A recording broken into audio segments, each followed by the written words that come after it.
शरणं गच्छामि। सम्मानित साथियों, नमो बुद्धाय, जय भीम। आज के अम्बेडकर संदेश में आपका हार्दिक स्वागत है। आज के अम्बेडकर संदेश में जो टॉपिक रहेगा वो रहेगा बहुसंख्यक तथा अल्पसंख्यक। बात हो रही है भाषा पर राज्यों के संबंध में विचार की। बाबा साहब विचार देते हुए कहते हैं कि जब राज्य बड़ा होगा तो बहुसंख्यक और अल्पसंख्यकों का अनुपात भी प्रभावित हो जाएगा। सम्मानित साथियों, आज के ही अम्बेडकर संदेश में आप जानने वाले हैं कि जाति व्यवस्था के विशिष्ट लक्षण क्या होते हैं। वैसे तो आप जानते हैं कि जाति व्यवस्था के लक्षण क्या हैं, लेकिन बाबा साहब के लेखनी से जो यहाँ पर लक्षण लिखे गए हैं उन लक्षणों को जानना हर बहुजन के लिए, हर अम्बेडकरवादी के लिए बहुत जरूरी है। आज के ही अम्बेडकर संदेश में हम जानेंगे, बाबा साहब कहते हैं जाति भी राष्ट्र ही होती है। जाति राष्ट्र कैसे होती है इसको बाबा साहब ने प्रूफ किया है और वो प्रूफ हमारे सामने है। बहुमत भी दो प्रकार का होता है मेरे साथियों। बाबा साहब लिखते हैं कि बहुमत दो प्रकार का होता है, तो वो दो प्रकार कौन से हैं बहुमत के, आज के अम्बेडकर संदेश में हम लोग जानने वाले हैं। ऐसे बहुत महत्वपूर्ण बिंदु हैं जिनके बारे में आज बात होगी इस अम्बेडकर संदेश में, जो हम आपके समक्ष रख रहे हैं। बाबा साहब डॉक्टर अम्बेडकर संपूर्ण वाङ्मय खंड 1 से पेज नंबर 190 से लेकर 194 तक। तो आइए अब शुरू करते हैं BBAIC सारनाथ वाराणसी के सौजन्य से आज का बेहतरीन अम्बेडकर संदेश। बाबा साहब लिखते हैं कि यथार्थवादिता ही राजनीति का मूल है, इसमें राष्ट्रीयता का तत्व नगण्य है। अतः इससे निष्कर्ष निकलता है कि किसी भी राजनीतिक योजना पर निर्णय लेने से पूर्व हमारे लिए ये आवश्यक है कि बुनियादी खाके पर विचार किया जाए। बुनियादी खाके पर विचार किया जाए। कोई भी मुझसे ये पूछ सकता है कि बुनियादी खाका से मेरा अभिप्राय क्या है। तब बाबा साहब कहते हैं कि मैं समझता हूँ कि बुनियादी खाके का अर्थ है किसी समुदाय की सामाजिक संरचना से जिस पर राजनीतिक योजना लागू की जाने वाली है। एक बार पुनः समझ लीजिए, बुनियादी खाके का मतलब है किसी समुदाय की सामाजिक संरचना जो राजनीतिक योजना जिस पर राजनीतिक योजना लागू की जाने वाली है।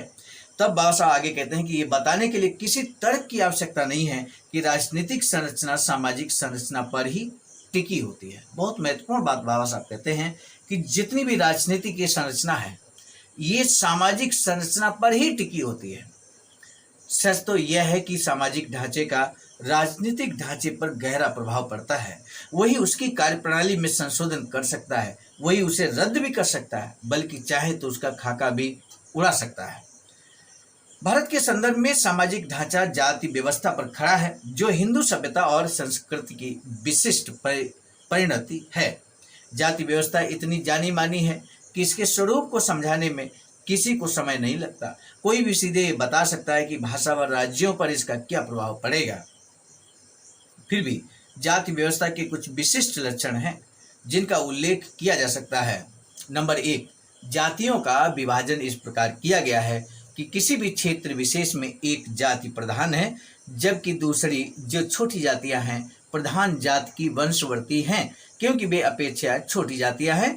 प्रधान जाति पर उनकी आर्थिक निर्भरता है, क्योंकि गांव की अधिकांश भूमि उसी प्रधान जाति की संपत्ति है। दूसरा बिंदु, जाति व्यवस्था का प्रमुख लक्षण केवल असमानता ही नहीं है, बल्कि उस पर श्रेणीगत असमानता की व्यवस्था की भी छाया है। सभी जातियां बराबर की नहीं है, उनमें भी ऊंच नीच का भेद है। इनमें घृणा का आरोही मान है और तिरस्कार का अवरोही। किसी भी जाति में अनन्यता और गर्व का भाव उसी प्रकार होता है जैसे राष्ट्र में। इसलिए जिस प्रकार छोटे और बड़े राष्ट्रों को एक समूह कहा जाता है, वैसे ही जाति समूह कहना भी अनुचित नहीं है। बाबा साहब कहते हैं कि मुझे खेद है कि मैं इन बातों को तथ्यों और अंकों के द्वारा स्पष्ट नहीं कर सकता। जनगणना ही इन मुद्दों पर सूचना का एकमात्र साधन है और उससे मुझे कोई सहायता नहीं मिल सकी है। पिछली जनगणना में जातियों की सारणियां नहीं दी गई थीं, जो कि प्रारंभ से ही भारतीय गणना का मुख्य लक्षण रहा है। भारत सरकार के गृह मंत्री जो इस भूल के लिए उत्तरदायी हैं का यह मत है कि यदि कोई शब्द शब्दकोश में न मिले तो यह सिद्ध किया जा सकता है कि जिस तथ्य का वह शब्द निर्देश करता है उसका अस्तित्व ही नहीं है। ऐसे लेखक की क्षुद्र बुद्धि पर मुझे तरस आता है। जाति व्यवस्था का जो प्रभाव राजनीति पर पड़ा है वह सर्वथा स्पष्ट है। इसका दिलचस्प हिस्सा ये देखना है कि इसका चुनावों पर क्या प्रभाव पड़ा है। जो प्रतिनिधि सरकार की बुनियाद है, जिस पर एकल सदस्य निर्वाचन क्षेत्रों की व्यवस्था खड़ी होती है, इसके जो प्रभाव होते हैं उनका सार नीचे दिया जा रहा है। नंबर 1, मतदान हमेशा सांप्रदायिकता के आधार पर होता है। मतदान अपने समुदाय के प्रत्याशी को मत देता है, श्रेष्ठ प्रत्याशी को नहीं। नंबर 2, बहुसंख्यक समुदाय मात्र सांप्रदायिक बहुमत से सीट जीत जाता है। नंबर 3, अल्पसंख्यक समुदाय को बहुसंख्यक समुदाय के प्रत्याशी को मत देने के लिए बाध्य किया जाता है। नंबर 4 है, अल्पसंख्यक समुदाय के इतने मत नहीं होते कि उनका उम्मीदवार बहुसंख्यक समुदाय द्वारा खड़े किए गए उम्मीदवार के विरुद्ध सीट जीत ले। नंबर 5 है, उच्चतर यानी कि प्रधान समुदायों का मतदाता श्रेणीबद्ध असमानता की सामाजिक व्यवस्था से प्रभावित होने के कारण अल्पसंख्यक समुदाय के किसी उम्मीदवार को अपना वोट देने का उदारता कभी नहीं जुटा सकता, बल्कि इसके विपरीत अल्पसंख्यक समुदाय का मतदाता, जिसका सामाजिक स्तर निम्न है, अपना मत बहुसंख्यक समुदाय के प्रत्याशी को देकर स्वयं को गौरवान्वित अनुभव करता है। यह एक और कारण है जिससे अल्पसंख्यक समुदाय का उम्मीदवार चुनाव हार जाता है। यह देखा गया है कि कांग्रेस हमेशा विजयी होती है। ये कोई नहीं पूछता कि कांग्रेस ही क्यों जीतती है। मेरे सम्मानित साथियों, उस समय कांग्रेस ही पावर में थी और कांग्रेस लगातार जीत दर्ज कर रही थी। बाबा साहब आगे लिखते हैं कि इसका एक ही उत्तर है कि कांग्रेस बहुत लोकप्रिय है। लेकिन कांग्रेस लोकप्रिय क्यों है? इसका सही उत्तर यह है कि कांग्रेस हमेशा ऐसे उम्मीदवार खड़ी करती है जो उन जातियों के हैं जिनका निर्वाचन क्षेत्र में बहुमत है। जाति और कांग्रेस का चोली दामन का साथ है। कांग्रेस की जीत का एकमात्र कारण यह है कि वह जाति व्यवस्था का अनुचित लाभ उठाती है।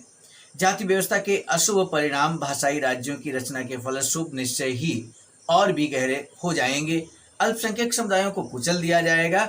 यदि कुचला गया तो उन पर अत्याचार होगा और उनका उत्पीड़न किया जाएगा, उनके साथ भेदभाव बरता जाएगा और उनके साथ कानून की दृष्टि में न समानता का व्यवहार किया जाएगा, न सार्वजनिक जीवन में उन्हें बराबरी के अवसर प्रदान किए जाएंगे। बस आगे लिखते हैं कि लॉर्ड एक्टन ने राष्ट्रों के इतिहास और उनकी विचारधारा में होते हुए परिवर्तनों का अच्छा वर्णन किया है। तो लॉर्ड एक्टन ने क्या वर्णन किया है राष्ट्रों के इतिहास पर, उनकी विचारधाराओं पर? आइए जान लेते हैं। वो लिखते हैं कि प्राचीन यूरोपीय व्यवस्था में राष्ट्रों के अधिकारों को न तो सरकारें मान्यता देती थी और न ही जनता उनकी बलपूर्वक मांग करती थी। राष्ट्रों का नहीं बल्कि शासक परिवारों का हित शासन के नियंत्रण का आधार था और प्रशासन चलाते समय जनता की इच्छाओं का कोई ख्याल नहीं रखा जाता था। जहां हर प्रकार की स्वतंत्रता को दबाया जाता है, वहां राष्ट्रीय स्वाधीनता की मांगों की उपेक्षा किया जाना भी आवश्यक होता है। और फेनलेन के कथनानुसार इस युग में राजकुमारी राजतंत्र तो अपने दहेज के साथ ले जाती थी। राष्ट्र पहले तो बहुत निर्जीव से थे, लेकिन जब उनमें चेतना आई तो वे पहले से तो अपने वैध शासकों की रक्षा के लिए उनके विजेताओं के विरुद्ध उठ खड़े हुए। उन्होंने अपहर्ताओं का शासन स्वीकार नहीं किया। आगे चलकर ऐसा समय आया जब उन्होंने इसलिए बगावत का झंडा उठाया कि उनके शासकों ने उनके साथ अन्याय किया है। इस प्रकार के विद्रोह के भड़कने का कारण कुछ ऐसी शिकायतें थीं जो निश्चित रूप से सिद्ध हो चुकी थीं। उसके बाद फ्रांस की क्रांति हुई जिससे सब कुछ बदल गया।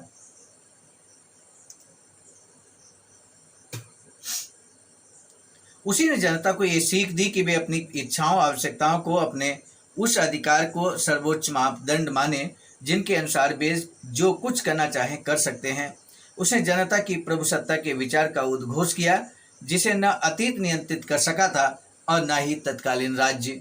बस आगे लिखते हैं कि जाति भी राष्ट्र ही होती है, किंतु एक जाति का दूसरी जाति पर शासन उसी प्रकार स्वीकार्य नहीं हो सकता जिस प्रकार एक राष्ट्र का दूसरे राष्ट्र पर।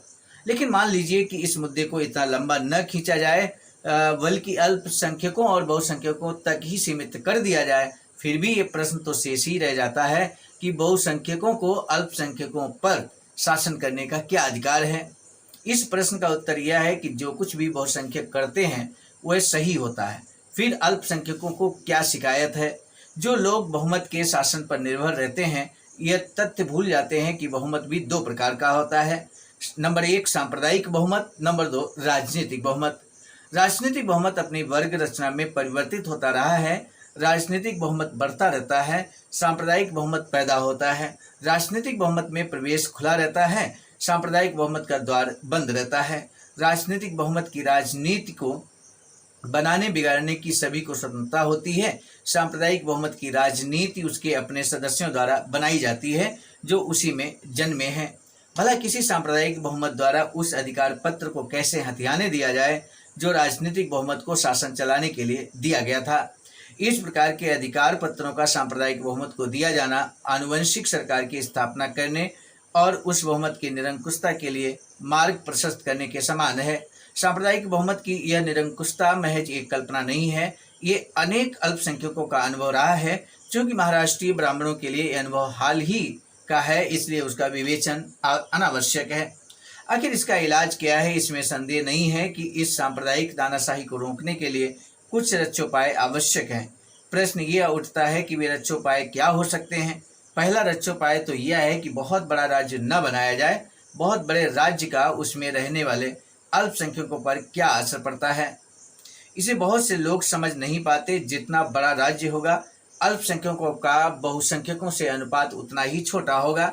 एक उदाहरण लें, यदि महाविदर्भ पृथक रहता तो हिंदुओं का मुसलमानों से अनुपात 4:1 होता और संयुक्त महाराष्ट्र में अनुपात 14:1 होता।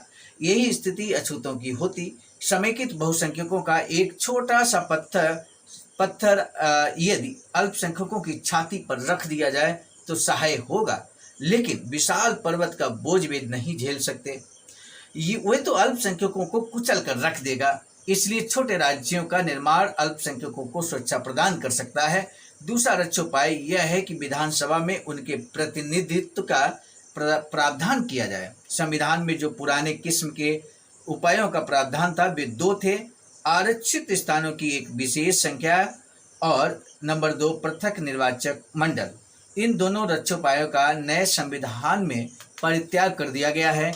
मेमनों के शरीर से ऊन उतार ली गई है, वे ठिठुर रहे हैं, उन पर कुछ ऊन चढ़ानी जरूरी है।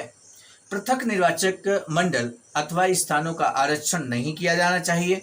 केवल बहुसदस्यीय निर्वाचन क्षेत्र 2 या 3 के पर्याप्त हैं, जिनमें एकल सदस्य निर्वाचन क्षेत्र प्रणाली के बजाय जो वर्तमान संविधान में सम्मिलित है संचित मतदान की व्यवस्था हो।